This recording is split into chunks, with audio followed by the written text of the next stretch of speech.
Hi, everybody. Thanks for tuning in to the Coaching Call podcast. On this podcast, we'll cover various types of coaching by trainers in sports, martial arts, fitness, and business. We'll discuss each coach's methods to getting the most out of their respective athletes or clients and how they attempt to change the platform in which they coach. Join us on a fun adventure as we discuss unique coaching styles. Coaching is a universal part of how we get others to get something done. Join your host, Rafael, and his guests on this unique journey in coaching. Hi, I'm Sifu Rafael, and this is the Coaching Call podcast. If you enjoy this episode, please subscribe and leave a review. This episode was made possible by listeners like you. Hello and good morning. Scott, thank you so much for joining me on Coaching Call. How are you today? I'm doing fantastic, and it's a pleasure. Thanks for having me. Oh, it's absolutely my pleasure too. And we're going to talk about something that, has been part of my entire life, but something that has changed your life, right? Fitness. Mm-hmm. How to be fit. When do we decide that? How do we decide it? What actions do we take, right? Mm-hmm. So we definitely want to talk about your journey. But before we do that, I'd love to get to know who Scott is. Scott, when you were a kid, what impacts would you say society, people, schooling, what did all of those things do for you? And how has it impacted you even up to today? That's an interesting question and always fascinating to answer. I want to make sure that this is understood with absolute love in my heart and respect. And my childhood taught me exactly how not to be. Yeah. I love my parents, amazing, wonderful people. They're both no longer with us, but there was a lot of alcohol, a lot of smoking, a lot of other things going on. My job as a young child was to clean up after parties and things. And food was not remotely healthy at all. And it was chaos, and it was a lot of different things. And it taught me that that's not the way to go. That's not the way that I choose to go. Right. And it took me a long time to figure that out in some senses. I mean, I figured out pretty fast that alcohol was not for me. And I think I tried cigarettes, I don't know, in grade 7 because it made you cool. And I was like, this is horrible. And so that was a hard pass. And I saw that drugs were a bad plan. And so I kind of stare, point, scream, and run the other way is what I got out of a lot of that. And it took a while. I didn't know how to feed myself properly. And I was in architecture for 13 years after college and seated at a desk all the time and huge amounts of stress. I had no idea how to feed myself. I ate what I was taught to eat when I was a kid, which was junk food and ice cream every night and dessert with your snacks. And, I didn't really know what I was doing. And by the time I was approaching 30, I was really overweight, 240 pounds and sick and all kinds of medical problems and going to all kinds of specialists and doctors. And finally, with no answers to all manner of problems, I found health and fitness. I found nutrition. Nice. I found a trainer, and everything in my life changed. What made you say, I need to do something? I need to step out of this zone, if you will, that I'm in. I had gone to see my medical doctor for another another callback appointment. So in Canada, our healthcare is a little different than the United States. Right. It's basically provided for us, but there's a lot of steps to it, which isn't great. So sometimes to see a specialist, you're going to wait 6 months, 4 months, a year. And I was having all kinds of problems. I was having unexplained dizzy spells where I would almost feel like I was spinning out of my chair at the office and I didn't know why. I was having tingling in my fingers and toes. I was having numbness problems. I was having nausea problems. I was having sleep problems. I was suffering from the laundry list was huge. I had all of a sudden had allergies. I was allergic to summer. I couldn't eat peaches, cherries, pears, nectarines, Sometimes even carrots and peas would flare up. I was taking a nasal puffer and double strength allergy meds twice a day. And, this was before energy drinks, and I didn't like coffee. So I would take caffeine pills to stay awake at work for deadlines. I was a train wreck. I was 100% train wreck. And I would go to the ear, eye, nose, and throat specialist. He said, no, you're fine. And I would go to the thyroid specialist. No, you're fine. And I would go to this specialist and then that specialist. And every time I'd have to wait, go back, see my doctor. So this one time I went back to my doctor and I had a 2-page list of all the things I was suffering through that were driving me nuts and making my life horrible. And he looked at me and he goes, is this some sort of comment on the medical system? And I said, no, but like you see, I don't know, 60, 70 patients a day, but I'm one guy and I can't live like this. This is horrible. Gotta be something we're not seeing. And he kind of went, oh, all right, let's do a physical, which you'd think would be step one. But anyway, right. Physical. And while he was doing the physical, he started asking me questions. Are you under any kind of stress?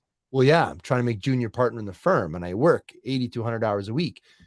Oh, well, that sounds pretty stressful. Yeah, it's pretty stressful, but I really want to achieve this goal, this carrot that I'm chasing. He says, well, do you eat well? It's like, I don't know. I eat food. I like sugar. You're right. Right. And he says, well, how much sleep do you get? I'm like, well, it depends, 4 or 5 hours a night, sometimes more, but I like to play video games. And sometimes that's till late in the morning, but then I got to be at work. And a lot of times we work really big deadline. So I'll pull a couple of all-nighters in a row. And he's like, well, how much do you exercise? I was like, I don't have time to exercise. I'm busy. And he just kind of looked at me and he's like, kid, your path is pretty clear. You need to de-stress, eat well, exercise, and get some sleep. You're not going to live to 30. He's like, your body's under a tremendous load. And he says, you're doing okay right now, but it's starting to fall apart. And that's just what I needed to hear. I walked out of the doctor's office and I had booked the morning off for this appointment from work. So I went to a couple different local gyms and I got a tour of the gym and I picked one and I slapped down for a 3-year membership. I'm like, this has got to change. So I bought a membership and I went home and started looking at some things. The internet wasn't super great back in the late 90s, but there was enough to look around a little bit. And then the next morning I was at the office and we had this inter-office messaging communication system, computer to computer. And there was this young kid that was my charge. So I was middle management in the architectural firm to some degree. And I was project manager and stuff. And whenever there'd be a high school kid that came in for work experience, he was often put under my wing. And so this kid's name was Pat. And he was built like he looked like Dwayne Johnson, but 15. Right. He was already built. And I messaged him like, hey, Pat, you know stuff about nutrition and exercise, right? And he was like, yeah, why? I'm like, well, I need to learn what to eat for breakfast. He's like, what are you having now? I was like, I don't know, mini wheats, Fruit Loops.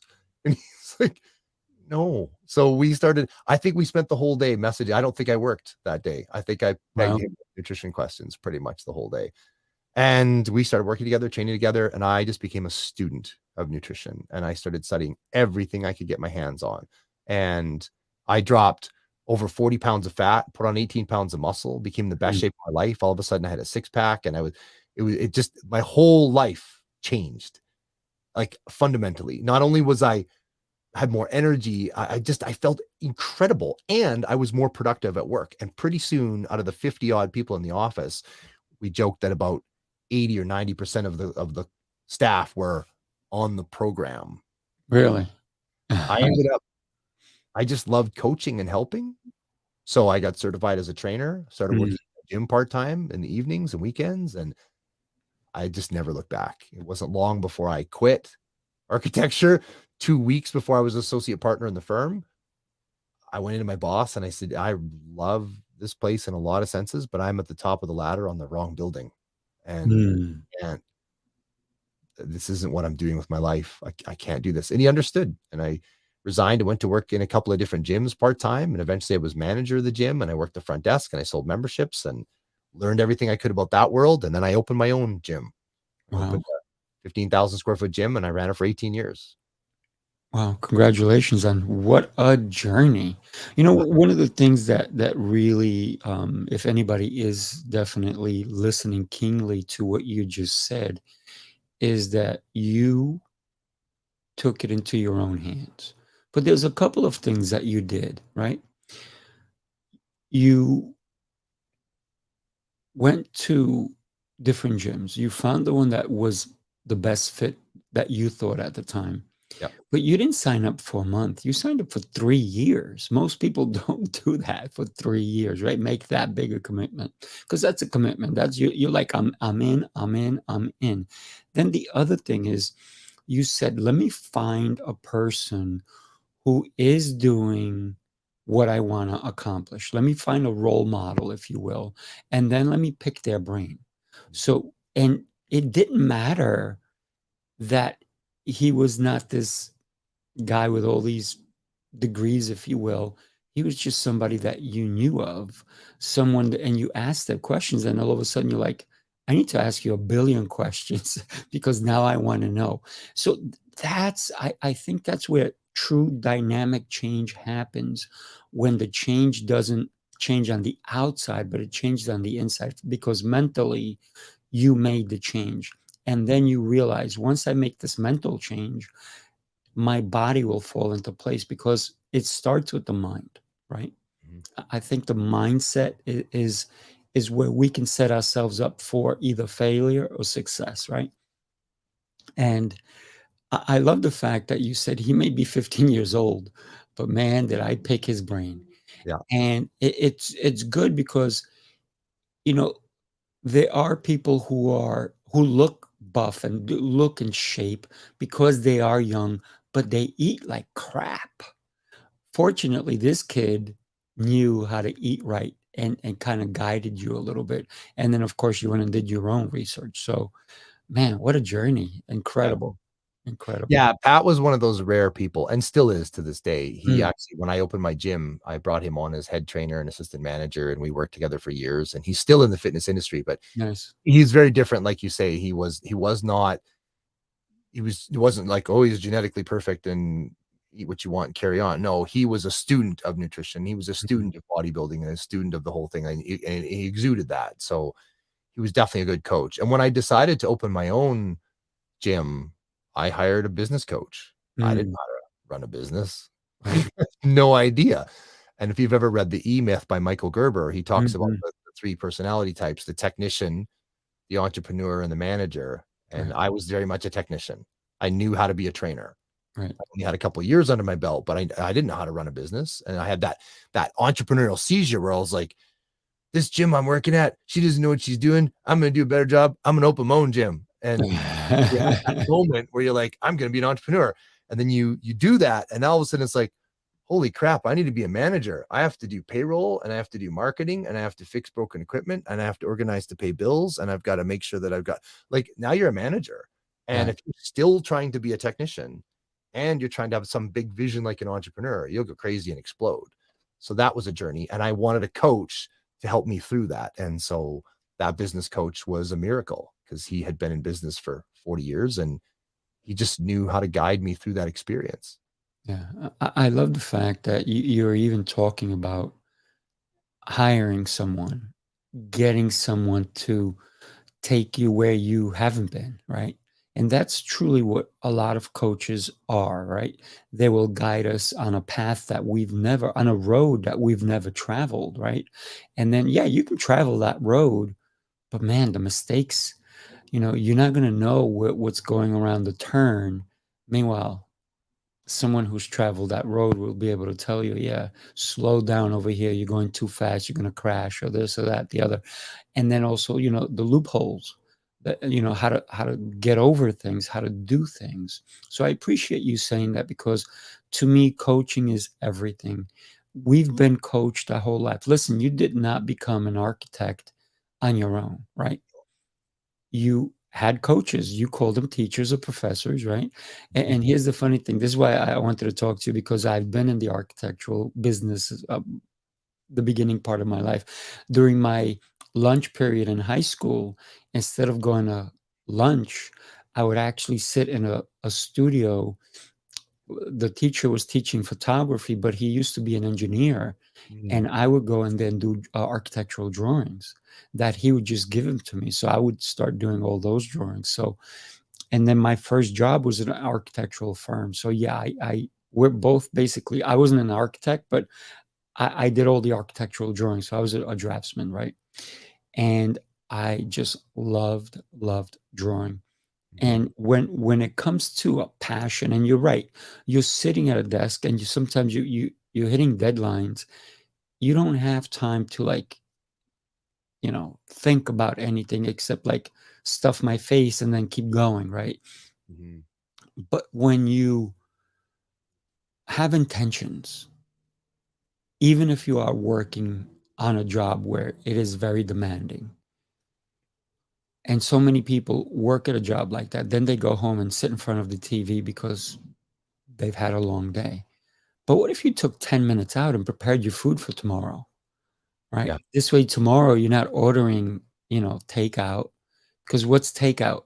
What does it really do? Yeah. Takes your gut out, right? It's not helping. It's not Causes inflammation. Yeah. Yeah. It's funny. There's a real great parallel to this. So I'm an endurance athlete, and I also coach people to that. And it's interesting with certain personality types, especially on long runs, to train them that you need to take a walk break. Yeah.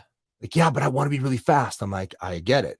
And if you take a walk break, you will be. If you don't, you're not going to get faster, because we get into something in running called cardiac drift, where your heart rate starts, it just climbs and climbs and climbs and climbs the whole time. And eventually you get to a point where your heart rate's high enough that it will then physically slow you down. Now, you can't run faster. I don't care how hard you try. Right. However, if you'll take a walk break, so if you run, it doesn't matter if you take it at 10 minutes, 15 minutes, 20 minutes, you can train yourself different ways, but your heart rate climbs and climbs and climbs. You take a walk break and it recovers. And then it climbs and climbs and climbs and it recovers. And when you look at that average, your heart rate never gets above lactate threshold. Like, it doesn't get so high you slow down. And at the end of the run, you're actually faster. Whereas if you just keep running, your heart rate climbs until it slows you down by force, and you're slower. People don't get that. It's the same thing with business. It's an investment to have a nice lunch, and because you'll be more productive all afternoon. It feels like, oh, if I got 5 minutes for lunch. No, you need 30 minutes. You need to mindfully eat good food, breathe and have space. And then the next rest of the afternoon, you're going to work faster, be more productive, and have better cognition. It's an investment, not a cost. And that's people thinking short term. They're thinking, I'm just gonna drop the hammer. I'm gonna go so hard. I'm gonna work so hard. Yeah, until you blow up, and then you can't work at all for a week. You had a breakdown.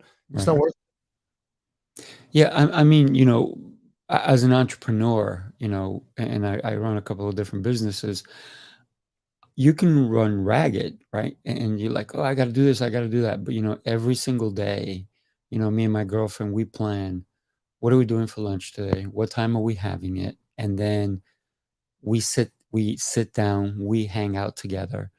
And this is the intention. No matter how busy my day is, I'm taking time for two things, right? To have a great relationship, and then to take care of this temple that I've been given, this gift that I've been given, right? You got to take care of it. So every day without fail, I will always make time to eat right and spend time with the people I love, right?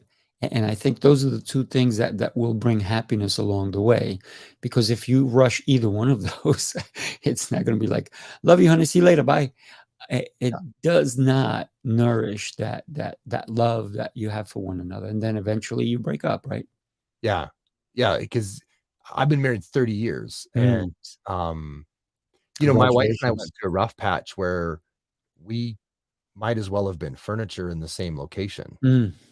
We were both busy running our own lives and doing our own things, and just, peck on the cheek in passing. And it was like, that's not good. Not at all. You need to pause and invest in all of that. It's what's the end game? What do I want my life? There's so many people are working hard. I got to get all this stuff done. I got to get all this stuff done. And there's so much influence out there now about go, go, go, go, go, go, go, and never stop Mhm. and never slow down, and you never peak, and you got to go hard. And you're thinking, I'm going to have a happy life later. Mhm. I'll enjoy this later. I got to build it all first. It's like, well, there needs to be a little enjoyment now too. And it's interesting. My perspective changed too, because in 2015, I nearly died in a Mm. crash in a race. And it gives a pause to go, hang on a second. Like, what are we doing here? Mm. I'm working like crazy wait, what are you doing? Like, just take it down a notch. Like, yeah, I still want to achieve a lot of things, but I also want to enjoy my life, because Right. you only get one. That's it, and it's short. Even if you live Right? like 100 years, it's still short life. Yeah. Time is the only non-renewable resource. And if you That's correct. spend all of it just working and trying to achieve whatever, um, my my birth mom, I was adopted. My birth mom Mm. worked, and retired, and within a year had ovarian cancer and Mm. gone. Wow. She never got to enjoy her retirement. She Oh, never got to, like, I mean, I know we have to work, and you know, sometimes work is work, and yes. we also need to enjoy our life. Mhm. And of course, eating right and exercising makes it all better. It Yeah, just makes it exactly. all more enjoyable at the time. It's having that perspective, and I like the fact that you talked about your perspective changed, right? Because, you went through this whole thing where and I like the fact that you went to your doctor and you finally brought 2 pieces of paper and you go, "Look, I got all these things, all these problems." And then he thought you were blaming him, and meanwhile, you were not there to blame, you were there to find out why. Why is it Mhm. me? Why is this happening to me? I need answers. And then, it's kinda good he did not dismiss you and finally told you, "Let's figure" which he kind of should have said in the beginning, right? This is why I think doctors have to also take that different approach a little bit to see each person as an individual, not as "Oh, this is category A, they have a cough. This is category B, they have a pain in the arm," So I think they should say, "What's going on with you?" Take a minute to talk. But here's the thing I tell people, all my clients is, "Listen, there's 2 people you always find out who they are. One is your doctor." Well, it's many people. One is your doctor, your accountant, Mhm. and your lawyer, right? Mm, Those are the people that you interview them for the job. Don't just go to a doctor because, they're a doctor and they're an authority. Yes, they may be, but it's your life that they have in their hands. So I mhm, always say interview the doctor. And if they don't have time for you to interview them, they're mhm. not the doctor for you, right? Yeah. Because it's your health. If they misdiagnose you, it doesn't hurt them, it hurts you. Yeah. So it's important for us to figure out who our doctors are. Who is our accountant? Do we have a relationship with them, or do we only see them when we're in trouble? Right. Same thing with a lawyer. Is it only when I'm in trouble do I see these people? So it's important for, I think, and I love the fact that you went there and he gave you the time finally, Mhm. and he did do a stress test or whatever it is, the physical. And you're Yep. right, he should have done that first.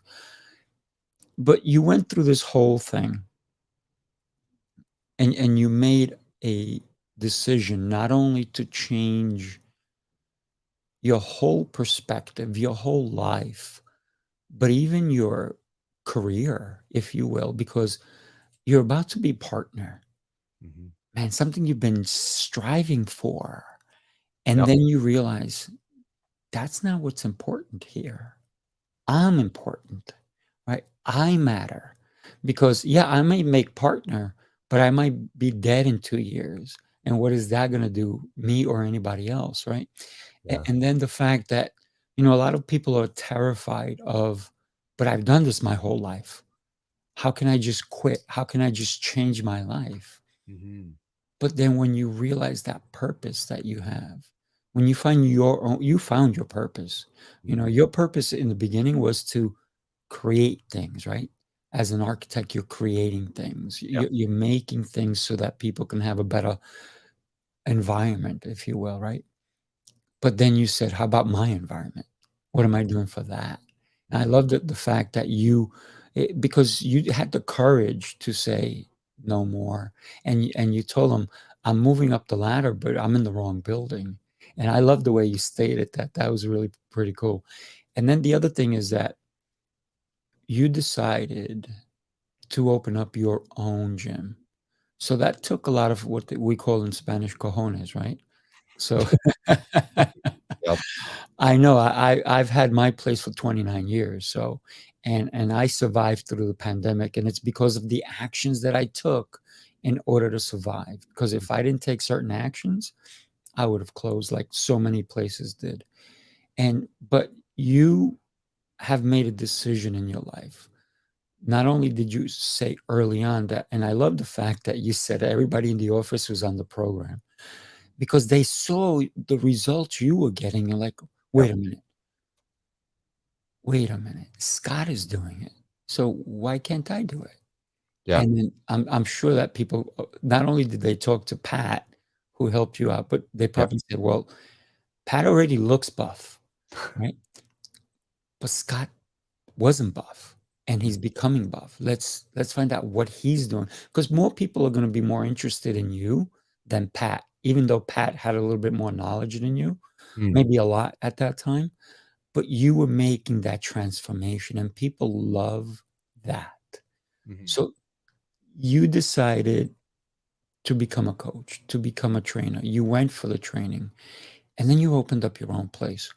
Why couldn't you just continue in architecture, work out, do your thing, and then just take less of a role, but still do that other thing that you had a passion for? That's a great question. I loved it so much. I just wanted to immerse myself in only that. That's what I wanted to do. Architecture was great. I learned a lot of great things. I met a lot of great people. I learned a lot about myself and my habits. I grew as a human being because of it. And that's been amazing. The ways that I've learned to work and to focus and to concentrate. I have ADHD and it was a problem a lot of times. And I learned how to hone that and what things worked best for me.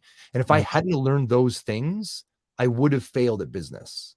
So everything led to the next thing. But I knew once I was fully enveloped in health and fitness, it was all I could think about. I wasn't interested in architecture and drawing buildings anymore. It was neat, but it wasn't my passion. And listening to people like Tony Robbins and all these self-help gurus and Mark Victor Hansen, and they talk about just find what you love to do and just go for it. And I really felt that. I thought, you know what? This is what I want to, like when I would go to the gym and work there for 2 or 3 hours in the evening, I was like, man, I just want to be in this building all day. I just want to be here all day. I want to be in this energy. I want to be with these people. I want to help that lady. I want to help that guy. I want to fix that. Like, I just wanted to be in that environment. I didn't want to be in the office with my tie, sitting there drawing buildings. I was good at it. And there was a lot, and I go out and site inspections. It was some fun to it, but it wasn't my passion. And, one of the quotes I heard one time was, do you love your work enough to give up your life for it? Because you are. Wow. You are. We have a lifespan, and you're giving up a portion of your life for that job. Do you love that job enough for that? And I know there's ranges. Like some people have a job that it's what they can do and they need to do it. Great. I'm very lucky, very blessed that I found what I love and I was able to chase it and make a life out of it. Nice. And I ran my gym for 18 years and I learned so much, and we grew. We built the building from scratch. We mortgaged everything and borrowed from family and whatever, and built our own 10,000 square foot building. But very quickly we had to expand it to 15,000 square feet because we were so successful. Wow. Because the town we built it in needed us. And it was fantastic. And even in that environment, I'm here to tell you that 2016, 17, 18, 19, 20, where like 4 years of it were brutally difficult from a business point of view. Yeah, I can only imagine. It was brutally difficult. There was some political changes in our province here in Canada, and things got really hard. And I was in my near-death crash and had a really bad brain injury. So that notched it because I do all the marketing, and all of a sudden I wasn't doing any marketing because I was in trouble for a while. Mhm. And so it just was really hard. It was really, really hard. And it was interesting when the pandemic hit and we were shut down by force. I took a real hard look at the business and thought, okay, do I fight like I always fight? Do I dig in and I, Mm. soldier on? Right. Do I listen to the universe's message right now? Is God telling me something? And I kind of went, hang on a second. This is where I leave this, because this is not what I want to do anymore. And I mean, people were buying fitness equipment like toilet paper because they Yeah. wanted to fill their house with. Right. Didn't go to the gym. And we knew it wasn't 14 days for nothing. We were at least 3 months, Mhm. no longer. Who knew it would be 2 years? But anyway, Right. I saw that writing on the wall, and I knew to have a 15,000 square foot building with a mortgage and heat and light, even if you turn everything to low, it's still expensive every month. You're Mm. bleeding. I think our costs every month were like 13,500 a month, empty with nothing running. Right. And I there's no income. All the members are gone, and they're not Mhm. paying gym memberships Right. to not come. So I don't have the bank account to sustain this, and I'm not going to lose my house over this. And we let it go. Yeah. We found a renter for the building to take over the lease, and we sold all the equipment off. And I walked away, and I'll tell you, I've never been so excited. I was thrilled because I knew what I was going to get. I was going to get back to me again, because I was a little bit lost for a while. I was just a martyr running Mm. a machine. It was Yeah. no longer fun. It was just hard all the time. And I didn't get to do the things I loved. I just got to try and make payroll every 2 weeks. And That's tough. that gets old. Yeah. And I pivoted. I Yeah. just stop and pivot. I built this little booth. I get to coach people now. I still am in health and fitness. I've got 30 or 40 clients a month. I'm having the best time of my life. Mm. And I'm doing all the things I love and not all of those things I didn't love. Like, I don't have to fix toilets, treadmills, and show up at 5 in the morning when somebody slept in. And I don't have to deal with all that anymore. Right. You know, one of the things that you're definitely talking about is stages, right? You've gone through several stages in your life, right? Where you decided at one point that you liked architecture enough to go to school and learn it and go through it and, pass the test and become an architect and start, drawing and all this stuff and moving up the ladder there. And then you went through the other stage of like, I need to change my life. I need to really adapt for me. Mm-hmm. And then you went into the other stage of ownership, right? But you didn't go into it blindly either. And I love the fact that you brought on a coach because you said, if I want to do it, I want to do it right. Because you could have done it by yourself without a doubt. Would you have succeeded as well? Maybe not. It's there are lucky people, right? So, but having that coach who guided you, and you said he did 40 years of business, so he knew what was going on and how to guide you in the right way. And that's what a coach is, the one that can guide you so that you don't have all these falls, right? I mean, you're still gonna have a few falls, there's no doubt.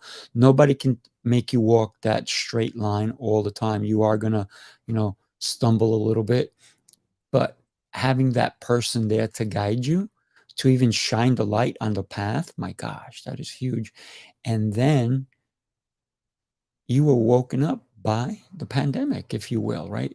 So now you're in a different stage in your life where you realize that all along, that doctor told you, you first, you first. And you kind of listened and you went, took care of you, but then you went back to taking care of everybody else. Yep. And now you're back into, it's Scott time, right? What time is it? Oh, let me see. It's Scott time, right? So I appreciate you letting us on that journey.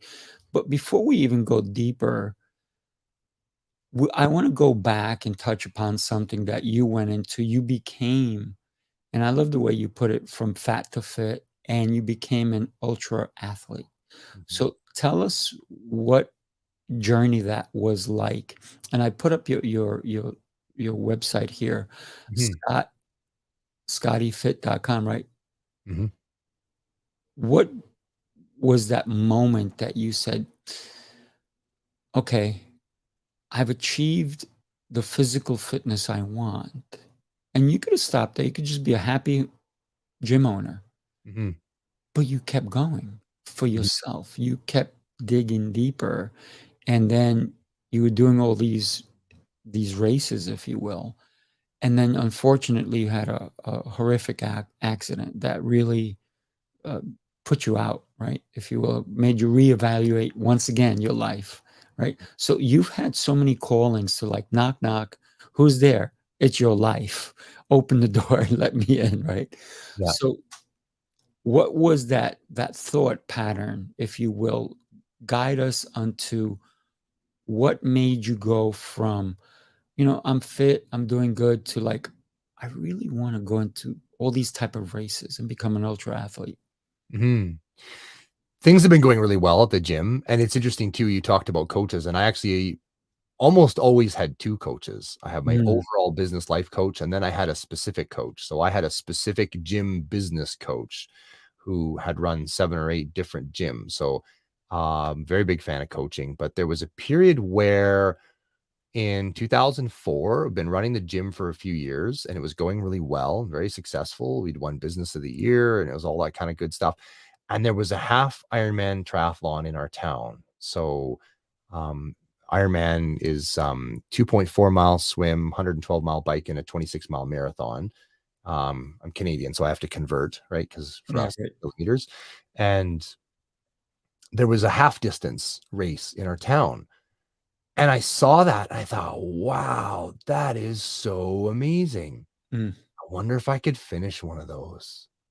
That would be a really cool challenge because I wanted a challenge. I always love challenges. I wanted, what's my next challenge? Because I'd achieved so many different things, and I knew I didn't want to go into bodybuilding because that wasn't my flavor, right? To go into bodybuilding is a completely different energy. And I didn't necessarily want to do that. And then Pat was right into bodybuilding. He wanted to be a pro bodybuilder, and that was his, but I knew that wasn't for me. Mm. I'm more into functional and what can I do with my fitness? Right. And I thought, I wonder if I could finish a triathlon because I could put off drowning for chunks of time, I can I can get from one end of the pool to the other, but I'd never Mm. swam lengths. Nobody'd ever taught me, how to, like, I used to be a springboard diver, like I off the 3-meter tower, but I didn't know how to swim laps, but I thought, but I can swim. And I was a spin class instructor. I loved indoor cycling, but I didn't even own an outdoor bike. Really? So I'm like, I'm sure that's fine. And I used to run in high school before I broke my back when I was 15 in Mm. gymnastics. So, but it's healed. And I'm fit now. I'm sure I could pick up running again. I used to love it. Mhm. And what did I do? I hired a coach.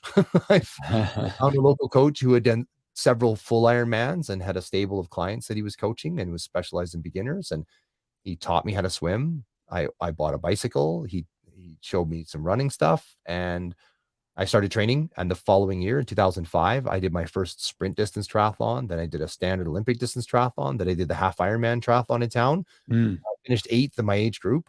Wow. And I think it was 20th overall or something, and I got a roll down spot to a full Ironman Canada 6 weeks later. So I doubled all my distances, and Mm. off I went to Ironman Canada, and, Wow. I crossed That's the cool. finish line in under 12 hours, and just once again, the whole focus of my life went, "Okay, what do we It wanna do went now?" it went that way, yeah. And it just became this incredible next phase of my life. And Mm. again, everything layers, right? I love architecture because it taught me so much. It took me so many places. It got me to so many places. I designed my own building Mm. for the gym, and Nice. people remarked constantly at what an amazing design it was, the way it was open and it flowed and it was light and it was bright and it wasn't like normal gyms. It Right. didn't feel like a normal gym. So it was a great skill to have. And then I took all Mm. my architectural skills of organization and I applied it to triathlon, and it gave me success there. Like everything builds on everything. Yeah. Yeah, I love the way you talked about layers. Actually, I'm doing a couple of projects on SketchUp, and layering, all that stuff, and layout and all that stuff. So layering is so important, because if you don't layer, right? I was working at an architectural firm, and unfortunately, one of the architects who happened to be a partner had a project, and he missed the size of the building by 12 feet, which I have no idea how.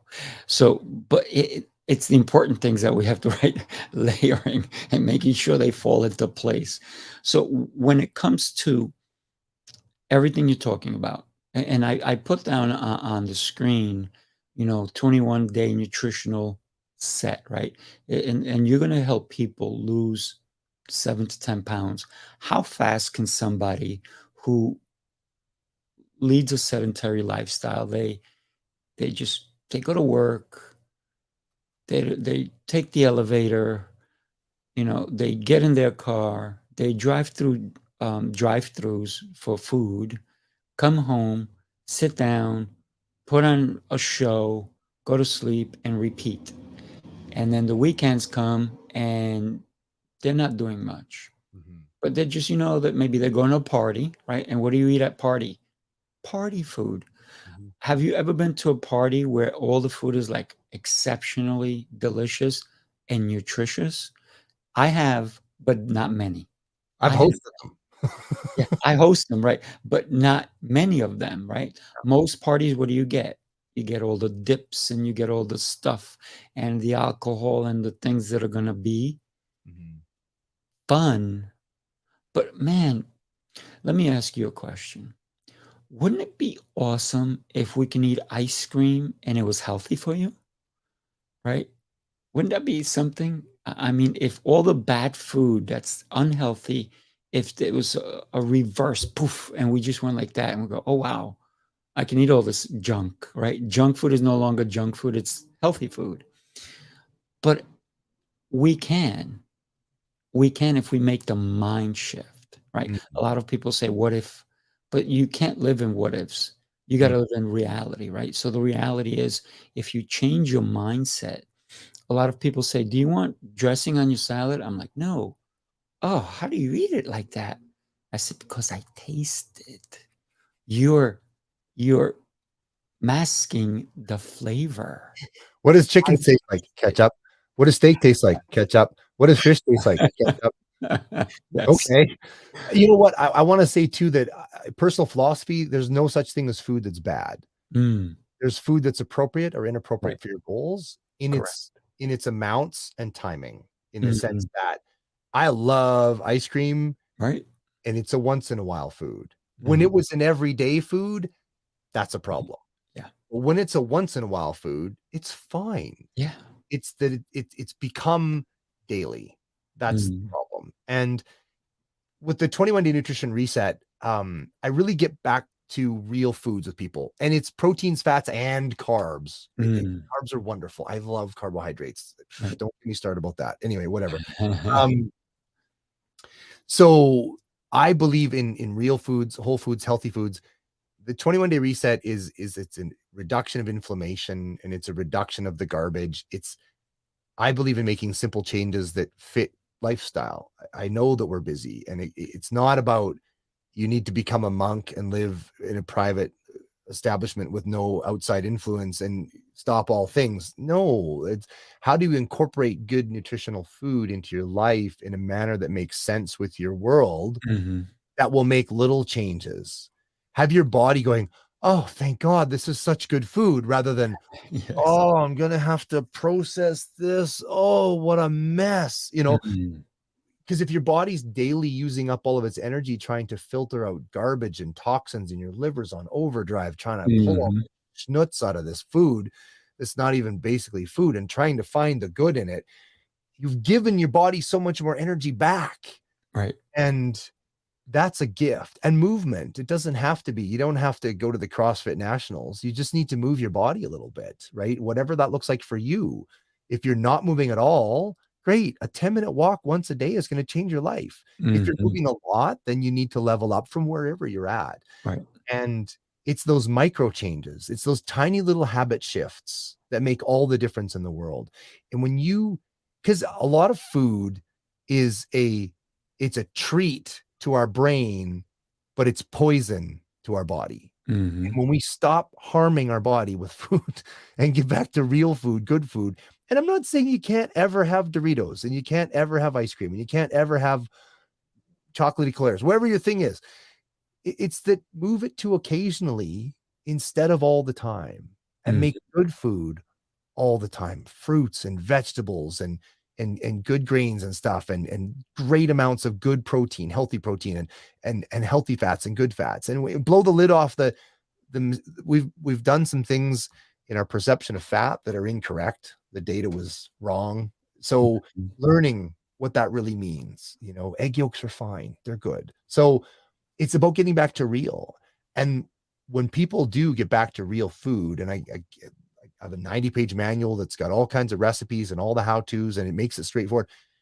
The average is people drop 7 pounds in 21 days, a reduction of inflammation, their joints don't hurt, they're sleeping better, their skin's better, their clothes fit better, their mood's better, their energy's better, their anxiety drops. Like, the changes are profound when you stop poisoning yourself on a daily basis. I've one guy that just finished a challenge. He dropped 19 pounds. I mean, men have faster success than women because of testosterone and muscle mass. That's kind of a thing. But women, I've got all kinds of ladies that have done super, super well. I've just, one lady sent me her pictures yesterday. She's been working with me for a little while now. She's down 40 something pounds. I think it's 47 pounds. And it's phenomenal. And that's what I like. You could tell I get so, I get so excited likewise. sharing that. I mean, one of my now best friends in the world, I mean, we were really good buddies before, but we used to be in the same architecture office, and we lost touch. And because I moved to a different town to open my gym, and we lived in different places, and we'd lost touch. And he phoned me one morning around Christmas time, and he says, "Hey, I need your help." And I said, "Yeah, what's up?" He says, I can't get off the floor. Really? And I was like, do you need me to call 911? What do you mean you can't get off the floor? Like, are you okay? He goes, "Yeah, no, I'm fine. I'm too fat. I can't get off the floor. I got down to play with my daughter and her Christmas presents, and I can't get myself off the floor." Wow. Said, "Do you need me to come over?" He goes, "No, it's fine. My daughter brought over a chair, and I've kind of got myself onto the chair, but I can't live like this. Can you help? I can't come to your gym. It's too far away." And I said, "No, okay, well, we'll work online." So we started working slow starts. Like, he was a 5-minute walk was exhausting. Right. And we just started, and we slowly built and built and built and built. And it took a while. It took 2 years for him to drop 160 pounds. He dropped down to 190. Wow. And he's been fit for now, I think it's 12 years, and it's completely transformed his life. He's done Spartan races and Ironmans and marathons and all these crazy things, and he's just in love with his life. Like, he's a whole different person. He literally saved his own life. And it's fantastic. And it's my favorite thing to get to do is to help people see what I saw, which is, hang on a second, it doesn't have to be this way. No, it does. I love it. I love it. It's funny. I had 2 dads come to me, probably in the last 2 weeks, and I'm working with my team of kids, and I call it SWAT, which is Special Winning Attitude Team. So I run a 10,000 square foot martial arts facility and fitness center, and we do kickboxing and boxing, and the dads are part of this. What I'm doing now is I'm doing public speaking. I'm teaching kids how to do public speaking, because if they want to learn how to teach, you have to be able to speak to people, right? So the 2 dads are involved in it, because I said, you guys can't just sit there. You got to be in it, right? So now they're doing it. One's a lawyer and the other one's an engineer. And then, so one of the things that the speech has to be on, how did Kung Fu change their life? So it becomes more personal for them, right? And the kids are saying this, kid got bullied when they were 4. They're no longer being bullied because they stood up for themselves and so forth. The kid had low muscle tone. So all these different stories. And then the dads come up. Can I tell you? And they go, I never expected to lose this much weight in my whole life. I thought I was fit. But then when I started training they call me Sifu, with Sifu, this happened. one guy lost 40 pounds. He goes, I'm back to the weight I used to be when I was a teenager. And the other one lost 65 pounds, and his wife went on the journey with him as well. And he goes, I owe all this to Sifu because I thought I was in shape. I thought I was fit, but it was the choices I was making that did not, comply with what I thought I needed to do. And when we think about the choices that we make, and the fact that this gentleman called you up, and you got scared for him, obviously. I called 911, but you were his 911. Mm. He was calling 911.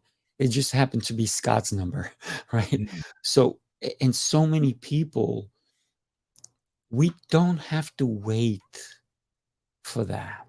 Right.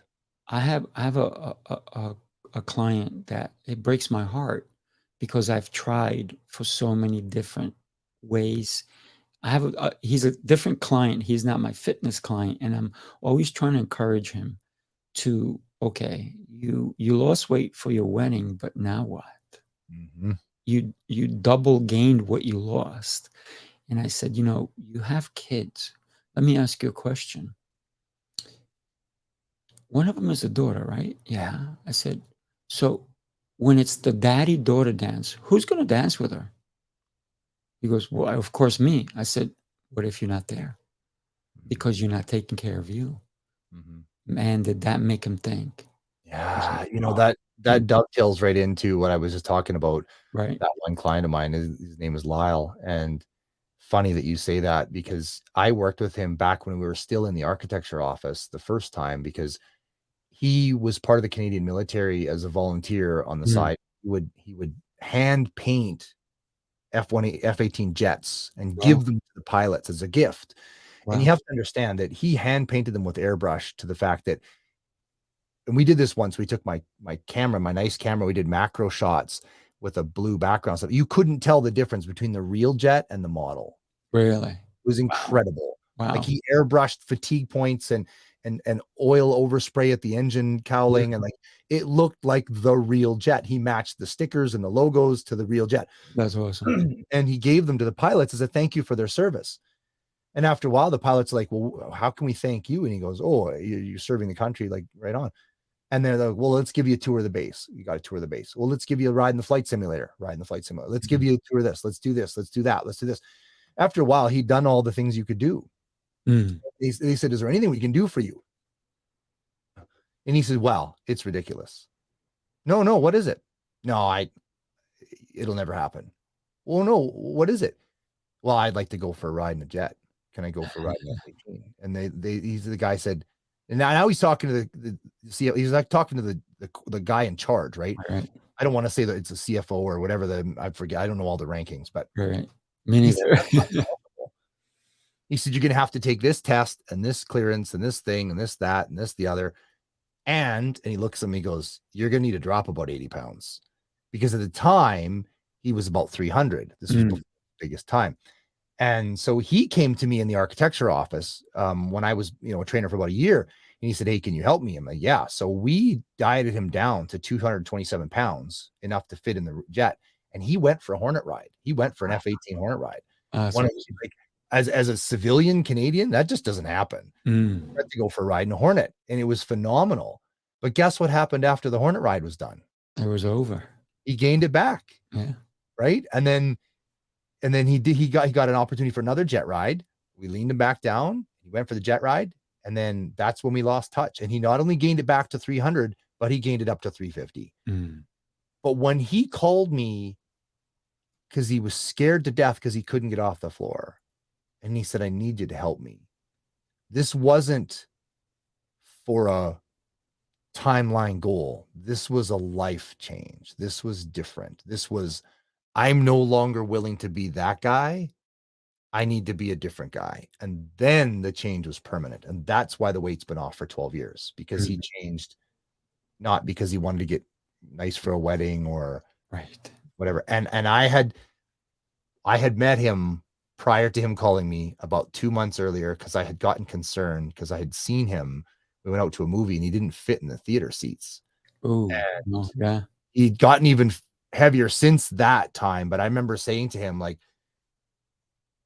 buddy, like, what are you doing here? Like, you know, when your daughter is reading your eulogy at your funeral, is she really going to care that you're a grandmaster sergeant in that online video game that you're playing all day? Like, do you think she'll include that in the eulogy? He got really mad. He swore at me and stuff. But, you know, it was 6 or 8 months later that he reached out and said, I can't get off the floor. So sometimes we have to give people a little bit of tough love as a coach. That's hard.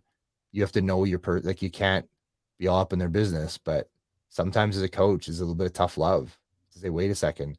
Like, I'm 53 and I weigh the same as I did in high school. I just did an Ironman 3 weeks ago and life is good. And that's what I want to give to people. I want to share that with people. I always used to joke that I thought it'd be really fun if you could meet a client for the first time who's in trouble, whether they're really overweight or really unhealthy or whatever. And if we could just trade bodies for 8 hours, and you could run around in mine for 8 hours and just see how it feels. Now, there'd be a big waiver form. There's a lot of things you're not allowed to do with my body. Right. Yes. Right. But if you could just feel what it's like to be 53 and sprint up the stairs and pick up something heavy and run around and help somebody move and grab your child or your grandchild and fling them in the air and play with them and run after them and be able to run faster than they can. And if you could just feel how great it feels to be optimal instead of existing. That's huge. That's huge. Yeah. You know, the line's only getting bigger and bigger and bigger for what? To call Scott. Come on. I love to help people. And I've been through so much. You know, I mentioned earlier, I was in a near-death crash at a race. Well, I want to talk about that before. I know, sure. I know you're very busy, and I really appreciate you being here with me. And by the way, I think I need you on my other show, Heroes Rising. I think you would be a fantastic guest on there. But here's the thing, right? You had this crazy ride and you had an accident, and in a split second your life truly changed. It made you change your perspective. You've gone through all these different perspective changes, but this one, what was the perspective like at that point? Because it's like, holy cow, now what am I up to, right? What's my next step here, right? Because you couldn't do the marketing, you said, right? So and you couldn't handle the business aspects because you had all these other issues you needed to deal with. It wasn't like I can put these off. No, these are injuries. You can't put injuries off. Wouldn't that be cool if we could, right? Star Trek, here we go. Put the little thing on. I'm all better now. That doesn't happen. Yeah. It changed so many perspectives. It was, you know, nearly dying was a great gift. I had moved on from Ironman to Ultraman, which is 2.5 times longer. So an Ultraman, it's a 3-day triathlon. So on day 1, you do a 6.2 mile open ocean swim, and then you finish that with a 90-mile bike. And then on day 2 is a 170-mile bike and a 52.4 mile double marathon on day 3. So for Canadians, it's a 10K swim with a 145K bike. It's 275 on day 2 and an 84.5K double marathon. And I had done 6th overall at Ultraman Canada Championships. And then I went to the World Championships. And in 2013, I was 21st overall. And I went back in 2015 because I wanted to be top 5. And I had trained super hard and I was having a phenomenal, my day 1 day was excellent. My day 2, I was crushing it. I was 10th overall, hunting number 9, gaining time, had a really good double marathon prepared. And I was going down a mountainside in a little bit of rain. And apparently there was algae on a bridge deck. And I woke up 3 days later in the brain trauma unit on another island. I was on Oahu and we were racing on Kona. And that's crazy. Apparently my wheel had slid out to the right. And we know that because kinetically you could tell I had put my hand down because I sprained my finger, sprained my wrist, broke my left arm in 3 pieces, shattered my shoulder in 4 pieces, broke 5 ribs, and just ragdolled down the highway at 70 kilometers an hour is about 45 miles an hour. I was wearing a chunk of styrofoam on my head. Thank God for that. But just some spandex. And so I ragdolled down the highway, and I busted up my right knee. I tore my cartilage. I tore my MCL. I scraped the side of my ankle off. I split my eye open, scraped the side of my face. My helmet spun because I didn't have the chin strap tight enough. And my head flung over, and I broke my skull open. I broke my skull onto a piece of concrete and exposed my brain, and whiplash, et cetera, et cetera, et cetera. Terrible brain injury. I stopped breathing for a bit. A couple of guys from Australia that I'd been racing stopped, Peter and Adam. They got me in recovery position, opened my airway. I started breathing again. Then I threw up, and tried to get on my bike, apparently. And Really? There's no stopping me. Yeah, I know, right? I wasn't quite thinking straight. But they took care of me. Peter and Adam are amazing, and Gary stopped traffic, and a bunch of athletes, everybody pitched in, and for 40 minutes they paused their world championships to make sure I was okay. Wow. It was quite an experience. But when I got back, I realized how, even though I had a phenomenally amazing staff at the gym, and my manager was a phenomenal human being and was the best you can get, without me there, it was faltering. And I realized I was too attached to the runnings of my business. It only ran with me in a lot of senses, especially marketing and all that kind of stuff. And I realized I needed to be better at not only empowering my staff, but replacing myself and being able to not be there, because the way it was, I had always had to be there. And what really hit me hard was my son was 3.5 years old at the time. And the same thing was true for him. I was working all the time.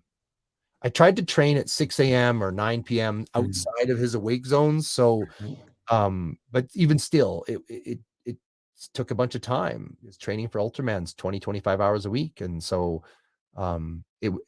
my work and my training were taking away my time from my son. And I realized I would never get that back. And it took my wife and I 15 years to have him. He was a miracle baby. We were in our 40s when we had him. So, all of that gave me pause, and I thought, wow, this needs to change. And in 2016, all of that, I started to really try to reshift how everything worked and be home more and be less stressed and less working all the time.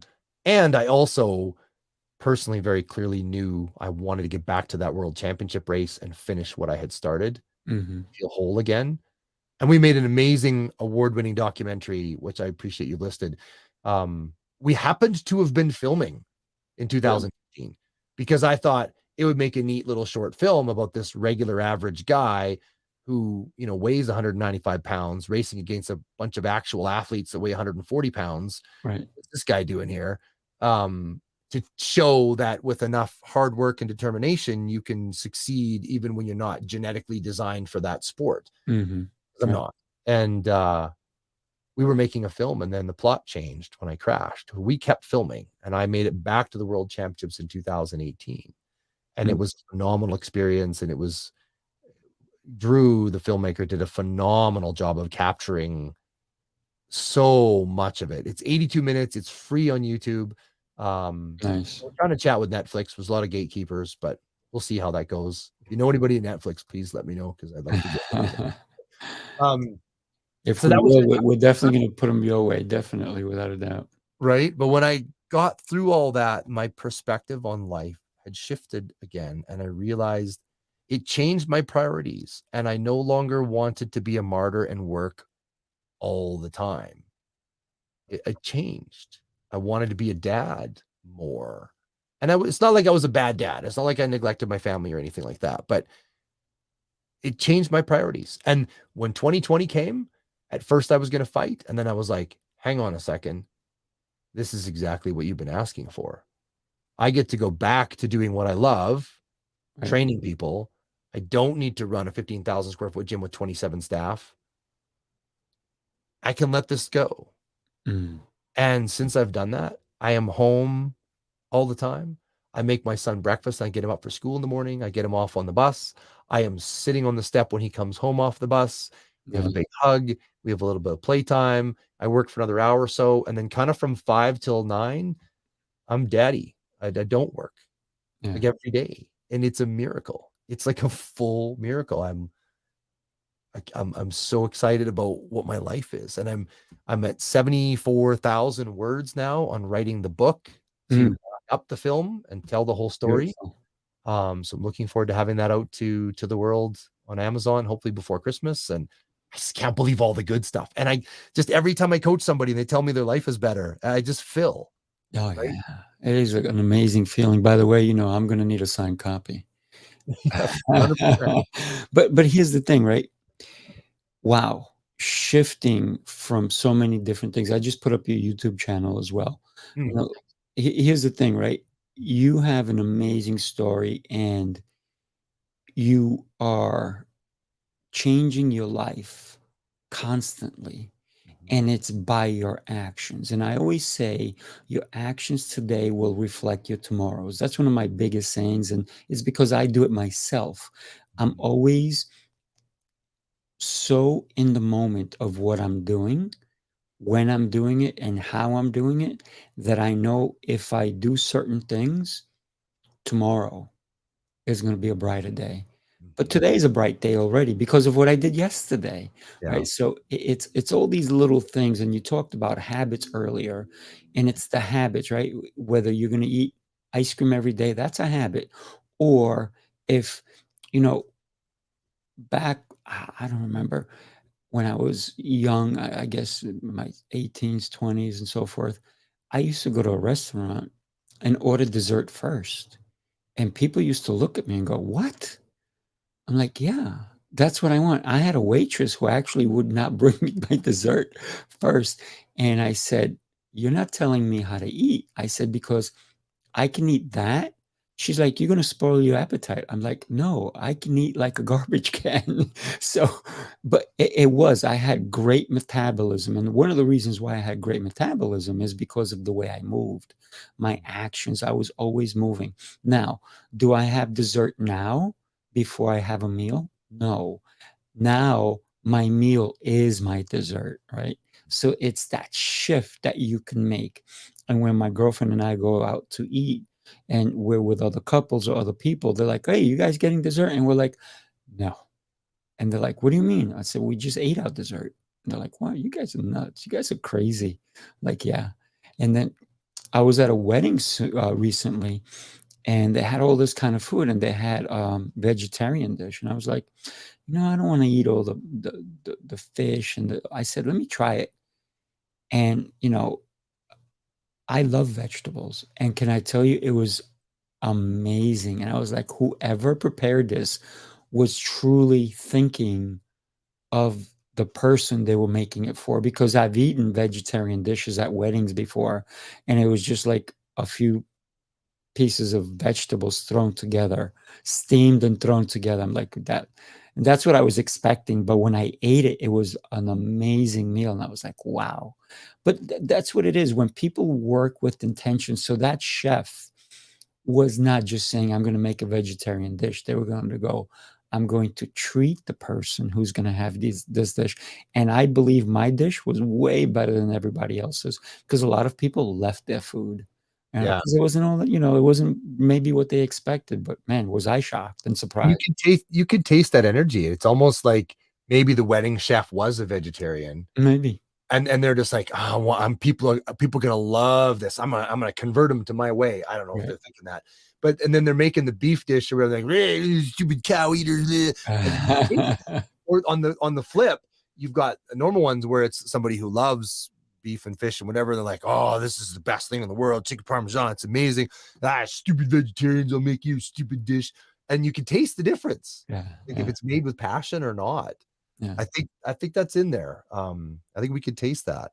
Yeah. When it's funny too, we were talking about, after my crash, one of the things that happened too, though, was for 3 years, I had to have metal plates put in my shoulder and my Mm, arm, and then I had to have my knee rebuilt, and then I mm, had to have things put in my skull to hold it together while it healed, and I had to go through hyperbaric oxygen therapy mm. and physiotherapy. It took 5 years before I could lift my arm above my head again.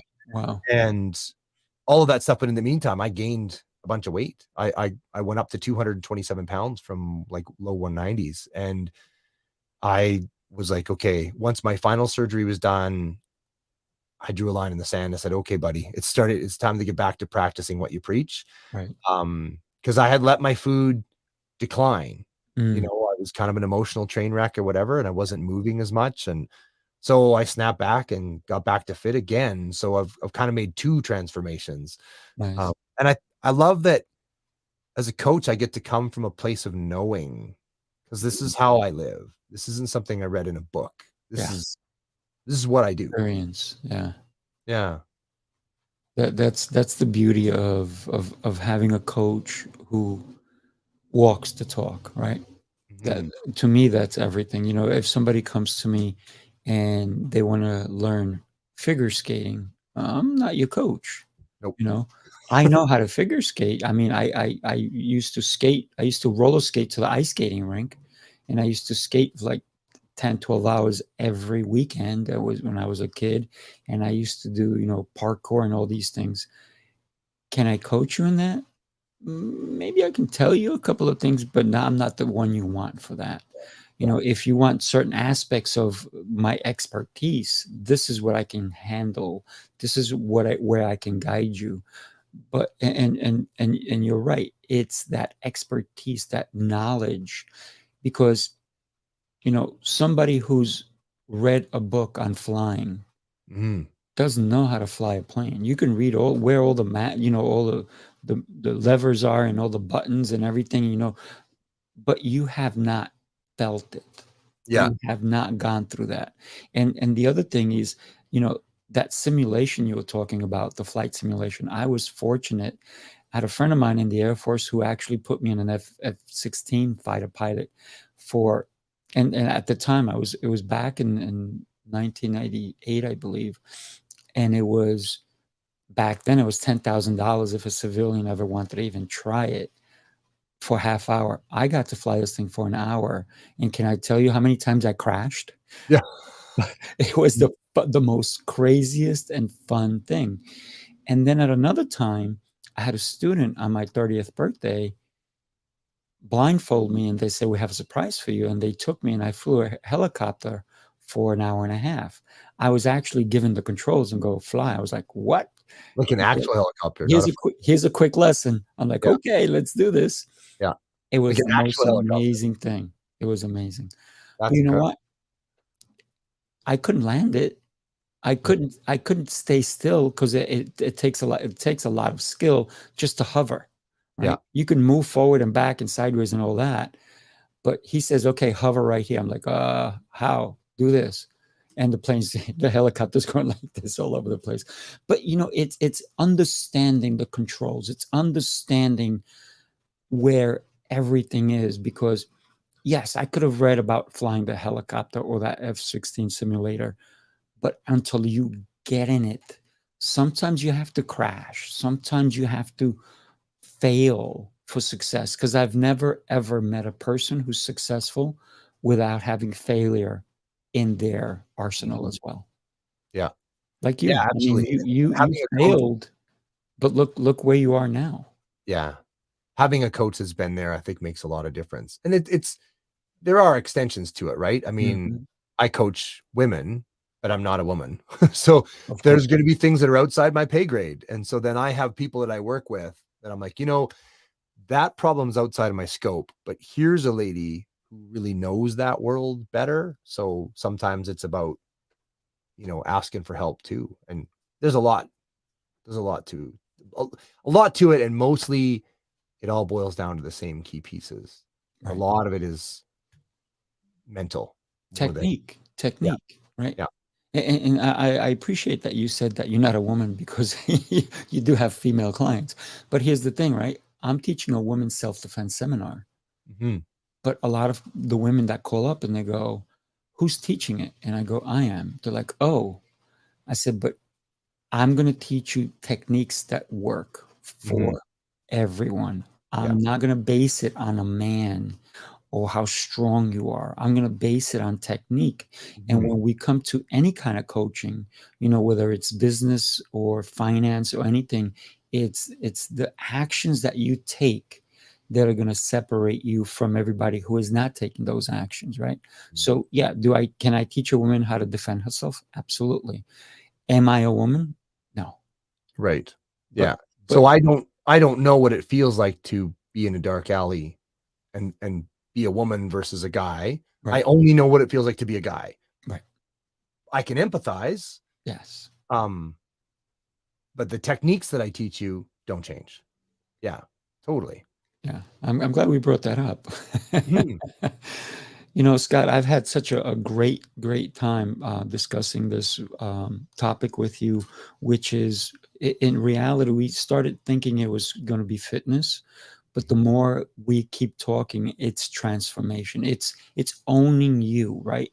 I think that's the real topic today is owning you and having that self-worth to fight for yourself, because no one else in reality, unless it's a parent, they will fight for you till the death. But I don't think anybody else will. Not many people. And if there are, they're special also, and keep them close, right? But Yeah. the person that's going to fight for you the most is that person that looks back at you in the mirror.